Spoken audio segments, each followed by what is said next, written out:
माता कुष्मांडा की कथा। नमस्कार भाइयों बहनों और मित्रों, जय माँ गायत्री।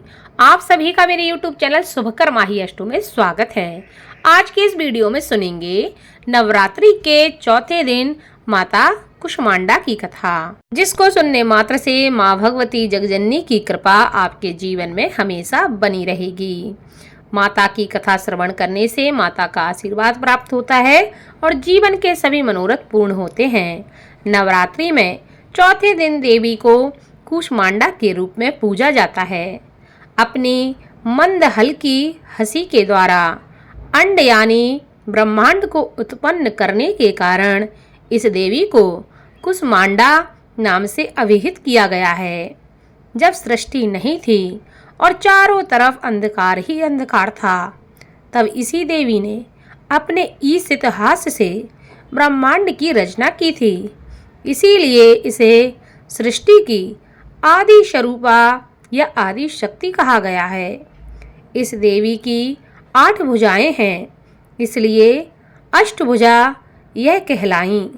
इनके 7 हाथों में क्रमशः कमंडल, धनुष, बाण, कमल, पुष्प, अमृतपूर्ण कलश, चक्र तथा गदा है। 8वें हाथ में सभी सिद्धियों और निधियों को देने वाली जप की माला है। इस देवी का वाहन सिंह है और इन्हें कुम्हड़े के बलि अति प्रिय है।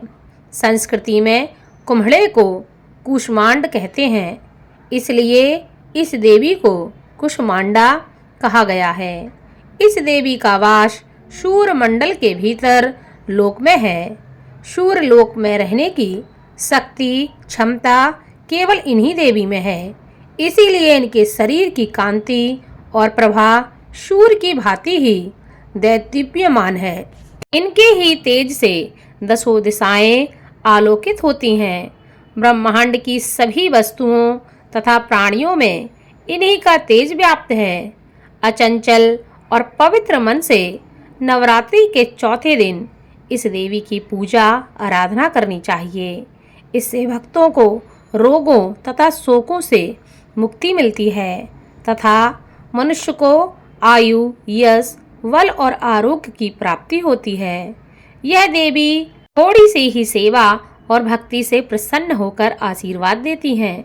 सच्चे मन से पूजा करने वालों को सुगमता से परम पद प्राप्त हो जाता है। विधि विधान से पूजा करने पर भक्त को कम समय में ही कृपा का सूक्ष्म भाव अनुभव होने लगता है। ये देवी आधियों व्याधियों से मुक्त करती हैं और उसे सुख समृद्धि और उन्नति प्रदान करती हैं। अंततः इस देवी की उपासना में भक्तों को सदैव तत्पर रहना चाहिए। जो भी मनुष्य इनकी सेवा में तत्पर रहते हैं, उनके जीवन के सभी मनोरथ स्वतः ही पूर्ण हो जाते हैं। माँ कोई कृपा प्राप्ति के लिए, उन्हें प्रसन्न करने के लिए आप माँ की इस प्रकार स्तुति भी कर सकते हैं। कुष्मांडा जय जग सुखदानी, मुझ पर दया करो महारानी। पिंगला ज्वाला मुखी निराली, साकंबरी माँ भोली भाली। लाखों नाम निराले तेरे, भक्त कई मतवाले तेरे। भीमा पर्वत पर है डेरा, स्वीकारो प्रणाम ये मेरा। सबकी सुनती हो जगदम्बे, सुख पहुँचाती हो माँ अम्बे। तेरे दर्शन का मैं प्यासा, पूर्ण करो मेरी माँ आशा। माँ के मन में ममता भारी, क्यों ना सुनोगी अर्ज हमारी। तेरे दर पर किया है डेरा, दूर करो माँ संकट मेरा। मेरे तुम भंडारे भर दो, तेरा दास तुझे ही ध्याए। भक्त तेरे दर शीश झुकाए। इस प्रकार माँ की उपासना से सिद्धियों में निधियों को प्राप्त कर समस्त रोग शोक दूर होकर आयु यश में वृद्धि होती है। प्रत्येक सर्वसाधारण के लिए आराधना योग्य यह श्लोक सरल और स्पष्ट है। माँ जगदम्बे की भक्ति पाने के लिए आप इसे कंठस्थ करके चतुर्थ दिन माँ भगवती को सुना सकते हैं और उनसे प्रार्थना कर सकते हैं।